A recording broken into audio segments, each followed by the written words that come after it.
Subject and preparation. Preparation consists in something more definite than the cultivation of thought power. Whether from original or from sources that are borrowed, it involves a specifically acquisitive attitude of the whole life. However, it is very important not to confuse the acquisition of general information with the mastery of specific knowledge. Information consists of a fact or a group of facts. Knowledge is organized information. The important thing here is that you should set all your faculties to take in the things about you with the particular object of correlating them and storing them for use in public speech. You must hear with the speaker's eye, see with the speaker's ear, and choose books and companions and sights and sounds with the speaker's purpose in view. At the same time, be ready to receive and plant for knowledge. One of the fascinating elements in your life as a public speaker will be the conscious growth in power that casual daily experience brings. If your eyes are alert, you'll be consistently discovering fact, illustrations, and ideas without having set out in search of them. These all may be turned to account on the platform. Even the laden events of humdrum daily life may be melted into bullets for future battles. When it comes to conserving time for preparation, some of you may complain about not having enough time for it. It is pointless waiting for a convenient time for a broad generation preparation. The 15 minutes you spend in your car is enough time to put into preparation for your speech. Little moments like this, which you invest into your overall preparation, all counts in the long haul. Point number 1. Choosing subject for your speech. The materials available for you to determine your subject for a speech. The same way the subject influences the materials. Subject and materials tremendously influence each other. There are two distinct ways in which a subject may be chosen, either by arbitrary choice or by development from thought and learning.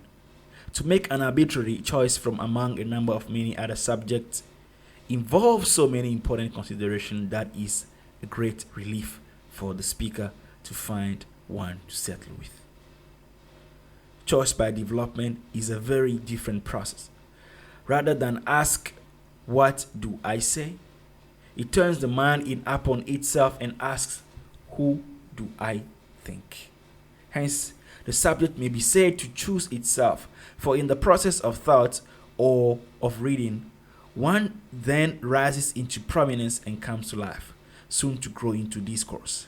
Only people capable of reflection can this method readily favor.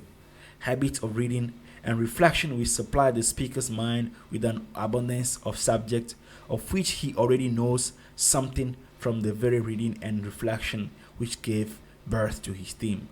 This is not a paradox, but a sober truth. Deciding on the subject matter. Even when your theme has been chosen for you by someone else, there remains to you a considerable field for choice of subject matter. The same considerations, in fact, that will govern you in choosing a theme must guide in the selection of the material.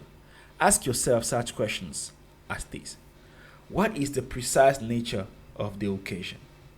How large an audience may be expected? From what walks of life do they come? What is their probable attitude towards the theme? Who else will speak? Do I speak first, last, or where on the program? What are the other speakers going to talk about? What is the nature of the auditorium? Is there a desk or an altar? Could the subject be more effectively handled if somewhat modified? Precisely how much time am I to feel to make that happen? Evidently, whenever there is a speech misfit of subject, speaker, occasion, and place, It is often due to failure to ask just such important questions. What should be said by whom and in what circumstances constitute 90% of efficiency in public address. No matter who asks you, refuse to be a square peg in a round hole. Proportioning your speech. Proportion in a speech is attained by a nice adjustment of time. How fully you may treat your subject is not always for you to say. Let 10 minutes mean neither 9 nor 11 at all events. You wouldn't steal a man's watch, no more should you steal the time of the succeeding speaker or that of the audience. There is no need to overstep time limit if you make your preparation adequate and divide your subject so as to give each thought its due proportion of attention and no more. The speaker who makes timely speeches is sure to be invited to speak again. What part of your address demands the most emphasis? Once you have decided on this, you will know where to place that pivotal section so as to give it the greatest strategic value and what degree of preparation must be given to that central thought so that the vital part may not be submerged by non-essentials. Many a speaker has awakened to find that he has burnt up 8 minutes of a 10-minute speech in merely getting up steam.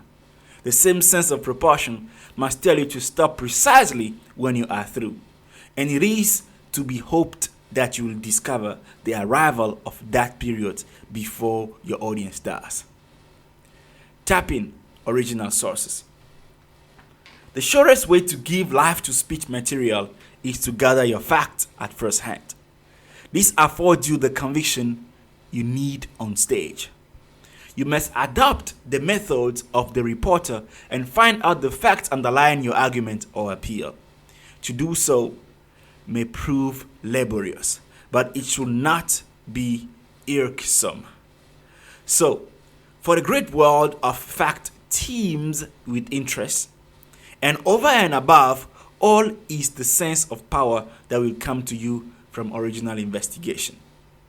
To see and feel the fact you are discussing will react upon you much more powerfully than if you were to secure the fact at second hand.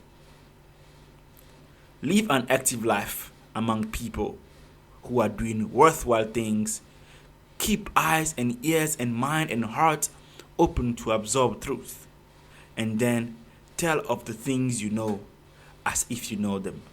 The world will listen, for the world loves nothing so much as real life. Memory. Everyone will agree that a reliable memory is a great possession for the speaker. Never for a moment will we disagree that the speaker's memory should be a storehouse from which at will he can draw facts, fancies, and illustrations. But can a memory be trained to act as the water for all the truth that we have gained from thinking, reading, and experience?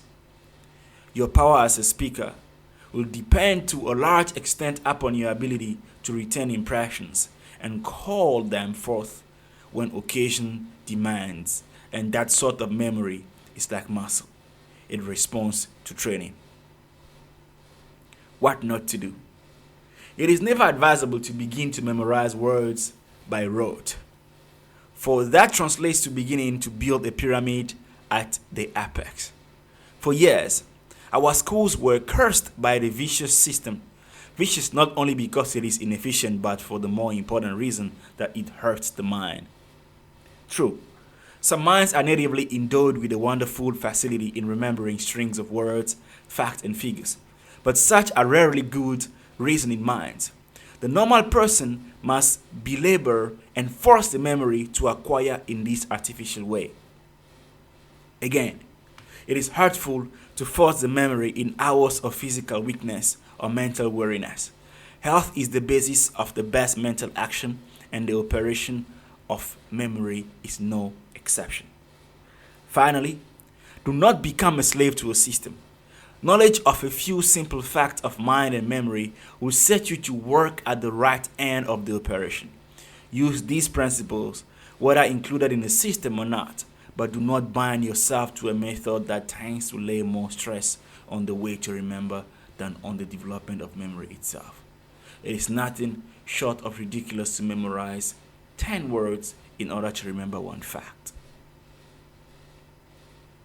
The natural laws of memory.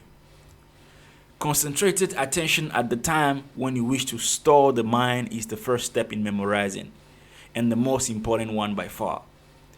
You forgot the fourth of the list of articles your wife asked you to bring home chiefly because you allowed your attention to waver for an instant when she was telling you. Attention may not be concentrated attention. A mind charged with an idea is charged with a degree sufficient to hold it. Too much attention to trivial leads to insanity. Adequate attention then is the fundamental secret of remembering. Generally, we do not give a fact adequate attention when it does not seem important. Almost everyone has seen how the seeds in an apple point and has memorized the date of Martin Luther King's death. Most of us have perhaps wisely forgotten both.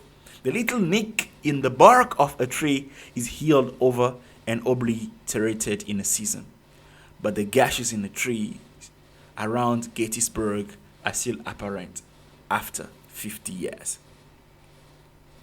Impressions that are gathered lightly are soon obliterated. Only deep impressions can be recalled at will. Henry Ward Beecher said, "One intense hour will do more than dreamy years." To memorize ideas and words, concentrate on them until they are fixed firmly and deeply in your mind, and accord to them their true importance. Listen with the mind, and you will remember. So, how shall you concentrate? How would you increase the fighting effectiveness of a man of war? One vital way would be to increase the size and number of his guns. To strengthen your memory, increase both the number and the force of your mental impressions by attending to them intensely. Loose, skimming, reading, and drifting habits of reading destroy memory power. However, as most books and newspapers do not warrant any other kind of attention, it will not do altogether to condemn this method of reading, but avoid it when you are trying to memorize. Another factor we should not forget is that environment has a strong influence upon concentration. Until you have learned to be alone in a crowd and undisturbed by clamor, when you set out to memorize a fact or a speech, you may find the task easier away from all sounds and moving objects. All impressions foreign to the one you desire to fix in your mind must be eliminated. The next great step in memorizing is to pick out the essentials of the subject, arrange them in order, and dwell upon them intently.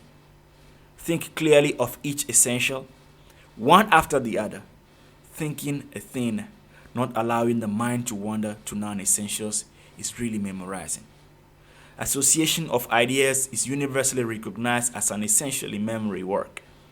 Indeed, whole systems of memory training have been founded on this principle. Many speakers memorize only the outlines of their addresses, filing in the words at the moment of speaking. Some have found it helpful to remember an outline by associating the different points with objects in the room. Speaking on peace, you may wish to dwell on the cost of the cruelty and the failure of war, and so lead to the justice of arbitration before going on the platform if you will associate your divisions of your outline with your object in the room. This association may help you to recall them. You may be prone to forget your third point, but you remember that once you were speaking, the electric lights failed. So arbitrarily, the electric light globe will help you to remember failure. Such associations, being unique, tend to stick in the mind. Repetition is a powerful aid to memory. Thurlow Weed, the journalist and political leader, was troubled because he so easily forgot the names and persons he met from day to day. He corrected the weakness relates to Professor William James by forming the habit of attending carefully to namely he had heard during the day, and then repeating them to his wife every evening. Doubtless, Mrs. Weed was heroically long-suffering, but the device worked admirably. After reading a passage, you remember, close the book, reflect and repeat the content aloud if possible. Reading thoughtfully aloud has been found by many to be a helpful memory practice. Write that you wish to remember. This is simply one more way of increasing the number and the strength of your mental impressions by utilizing all your avenues of impression. It will help to fix a speech in your mind. If you speak it aloud, listen to it. Write it down and look at it intently. You have then impressed it in your mind by means of vocal, auditory, muscular, and visual impressions. Some folk have peculiarly distinct auditory memories. They are able to recall things heard much better than things seen. Others have the visual memory. They are best able to recall sight impressions. As you recall a walk you have taken, are you able to remember better the sight of the sound? Find out what kinds of impressions your memory retains best and use them the most to fix an idea in mind. Use every possible kind of impression. Daily habit is a great memory cultivator. Learn a lesson from the marathon runner. Regular exercise, though never to so little daily, will strengthen your memory in a surprising measure. Try to describe in detail the dress, looks, and manner of the people you pass on the street. Observe the room you are in. Close your eyes and describe its content. View closely the landscape and write out a detailed description of it. How much did you miss? Notice the content of the show windows on the street. How many features are you able to recall? The daily memorizing of a beautiful passage in literature will not only lend strength to your memory, but will store the mind with gems for quotation.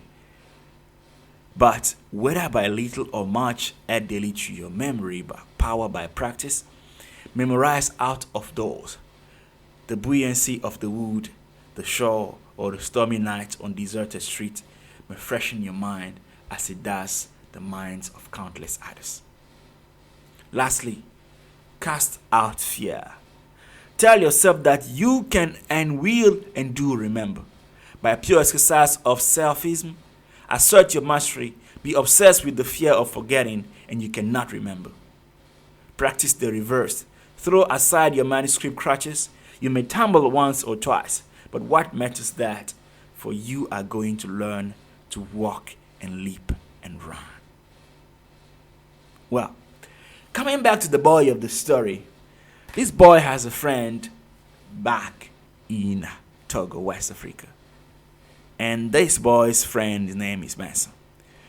Everyone said to him that Manson never remembered a thing easily. And it was true in many aspects, in everyday life and in his academics. You never showed Manson the road to a new location, and he took note. You had to repeat it on and on before it registered in his mind. But the time came, and Manson began to devise a way to take care of this problem. He began to get lost around town more often, and intentionally, when anyone complained, he would come up with the answer that was the only way by which he could practice knowing his way around town. And true enough, it worked for him. With time, he learned his way around town and never got lost again. So what I wish for you is that let us be children and try intentionally for us to get lost very often, so that you can use the method of Manson and definitely grow your memory